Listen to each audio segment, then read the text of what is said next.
आपण पुढची बातमी जाणून घेऊयात। 11 आणि 12 तारखेला शिवाजी पार्क इथं सभा घेण्यासाठी परवानगी पत्र हे मनसेकडून दाखल करण्यात आलेलं आहे आणि याबाबत पोलिसांकडून मात्र अजूनही कुठलाही निर्णय देण्यात आलेला नाही।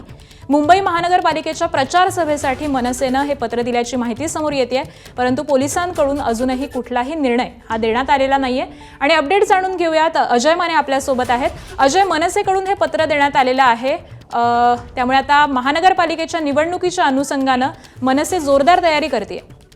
मुंबई महानगरपालिकेच्या निवडणुकीचं बिगुल काल संध्याकाळ पूर्वसंध्येला वाजलं आणि त्याच्यानंतर आता सर्वच पक्ष जे ते आपल्या तयारीला लागले आणि त्यातच आता मनसेने जे ते त्याचं पुढचं पाऊल टाकलेलं आहे। मुंबई महानगरपालिकेच्या निवडणुकीचा सरते शेवटचा प्रचार हा छत्रपती शिवाजी पार्क ह्या मैदानातून करण्याची मनसेने जे ती इच्छा दाखवली आणि त्या संदर्भातलं पत्र जे ते आता प्रशासनाला देण्यात आलेलं, पण अद्याप त्यावर कोणतंही उत्तर आलेलं नाही। खरं तर 15 तारखेला मतदान आहे आणि 16 तारखेला मतमोजणी आहे। त्या पार्श्वभूमीवर जे शेवटचे दिवस आहेत 12, 13, 14 तारीख जो प्रचाराचे शेवटचे दिवस आहेत त्याच्यातली एक तारीख मिळावी म्हणून 2 तारखेसाठी 11 जानेवारी आणि 12 जानेवारीसाठी शिवाजी पार्क हे मैदान प्रचार सभेसाठी मिळावे या अनुषंगाने मनसेकडून जे ते प्रशासनाला पत्र जे ते देण्यात आलेलं, पण त्या पत्रावर अद्याप कोणतंही उत्तर आलेलं नाही। त्यामुळे आपण जर पाहिलं तर प्रत्येक वेळी निवडणुकीची रणधुमाळी असो किंवा दसरा मेळावा असो, शिवाजी पार्क हे मैदान सगळ्यांना हवं असतं आणि त्या बरोबर आहे, शिवाजी पार्क हे मैदान सगळ्यांनाच हवं असतं आणि त्याच अनुषंगानं मनसेनं हे पत्र दिलेलं आहे।